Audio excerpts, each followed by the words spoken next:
alaikum wa rahmatullahi wa barakatuh. Dear viewers, welcome to our series of lessons on tenses. And today we are going to look at the second tense, and that is the present continuous. So let us begin. And the present continuous, what we are going to do today is that we are going to learn the present continuous formula, positive, negative, and question. And finally, we are going to learn the uses of the present continuous. Okay, what is the formula of the present continuous? The formula. It is always a piece of cake, very easy. The formula is subject pronoun plus is, or are, plus verb, plus ing, plus object. And when we are looking at this one, the verb to be is, and are, and verb, very often students confuse these two verbs. This one, we call it auxiliary verb or the helping verb, whereas this one is called the main verb. So let's look at these examples one by one. Number one, I, subject pronoun I takes I waxay qaadataa You can see it here. Subject pronoun is I, and then here we have Then where is the verb? Read. This is the verb. This is the base form of the verb. Read. Then I should add ing to make it continuous form. Continuous when ing. Therefore it will become I am reading. Then the question comes here. What is the object? I am reading a storybook. I'm reading a storybook. Now this is present continuous tense sentence. I'm reading a storybook. Okay. Number two, he will take auxiliary verb is. He is watching. So this is the main verb, watch. And then you add ing. Therefore it will be is watching a horror movie. A horror movie. A horror movie is a scary movie. Movie نحزن له. Horror movie. Okay? He is watching a horror movie. Good. وحو داونايا film مثل movie نحزن له. Number three. She is cleaning. This is the verb. She will take is, and then here we have cleaning. She's cleaning the floor. Okay? Yeah, she's cleaning the floor. The floor. Remember, the action is happening at the moment. The action is happening at the moment, or now, or at the time of speaking. She's cleaning the floor. Next, he will take is, and then this is the verb, the main verb, design. He's designing a new apartment. Okay? Building is designing a new apartment. Next, it will take is. It is, and then this is the verb. It is raining. Rain plus ing. It's raining heavily. And الرب حك لأياد أيوة. Okay? It's raining heavily. Okay? It's raining heavily. Heavily is an adverb because it is giving us more information about the verb raining. Next, you are making a mistake. Yeah, you are making a mistake. You are making a mistake, or you are making an error. You are making a mistake. It's not right. If you say you're doing a mistake, it's wrong. You have to say you're making a mistake. They will take a, they are painting, waxay rinjiyeynayaan the ceiling waxaa la kan guriga korkiisa meeshaan la ceiling korna waxaa la saqafka laakiin meeshaan hore arkaysto waxaa la ceiling. They are painting waxay rinjiyeynayaan the ceiling. So the action is happening at the moment. We are, the last one, we are having lunch. We are having lunch. It means we are eating lunch right now. Okay, now let's look at the short form. I am, the short form of I am is I am. The short form of he is his. The short form of she is she's. And then it is, short form is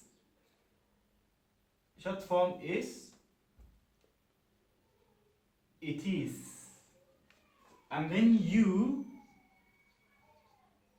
are, short form is you are. And then we are, short form is we are. And then they are, short form is there. Yeah, I would like you to use the short form when you are writing. Mostly when you're writing, it is always recommended that you should use the short form I am, he is, she is, it is, you are, we are, they are. Now let's move on to our next part, that is the affirmative, interrogative, and the negative. Okay. And we have the present continuous positive. This time round, we are trying to mix, we are going to mix the name and the subject pronoun. We can use noun or we can use the subject pronoun. In this case, example we are using Hassan. Hassan was noun.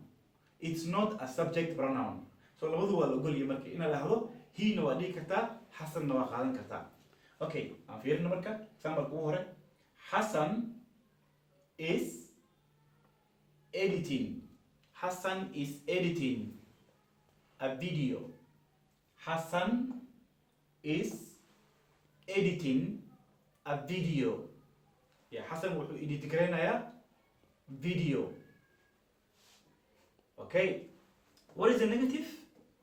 Hassan, because the negative is always, when you want to make a negative, waxaa isticmaalaysaa the auxiliary verb is. You will only add, waxaa ku daraysaa keli not. That's all. Hassan isn't editing a video. Hassan isn't editing a video. Hassan ma edit gareynayo video. Okay. Question. When you want to make the present continuous question, you always swap. Waxaa isdabamarinaysaa the subject and the auxiliary verb. Waa swap garaynaysaa. Waxaa soo hormarinaysaa the auxiliary verb. Let's see. Is Hassan editing a video? Number 2. You are making a noise. You're making noise. What qaylinaysaa waay, okay? You are making noise. The negative, meesha waxaan ku haysanaa aadaasaa waxaa ka dhigaysaa negative aa ku daraysaa kadib waxay noqonaysaa aren't. You aren't making noise. Yani ma qaylinaysid waay. Good. What is the negative question? Questionka waxaa soo hormarinaysaa always. Auxiliary verbka soo hormarinaysaa. Then it will become, are you making noise? Are you making noise? Ma qaylinaysaa waa markaas, okay?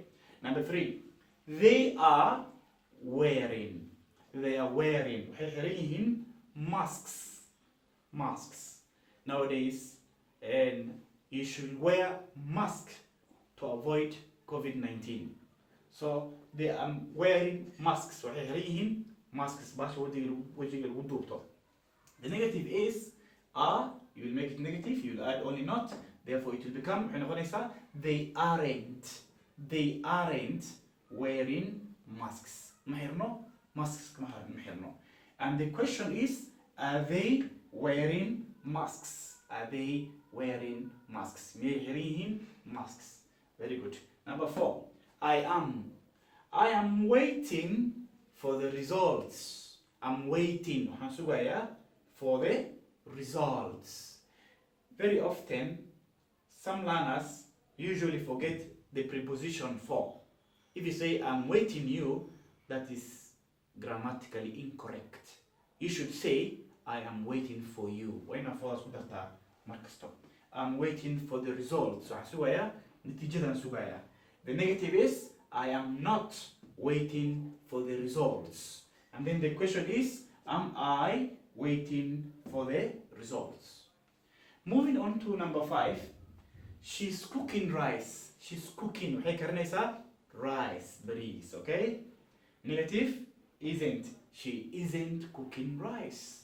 And then question, is she cooking rice? And always, you should not forget the question mark at the end.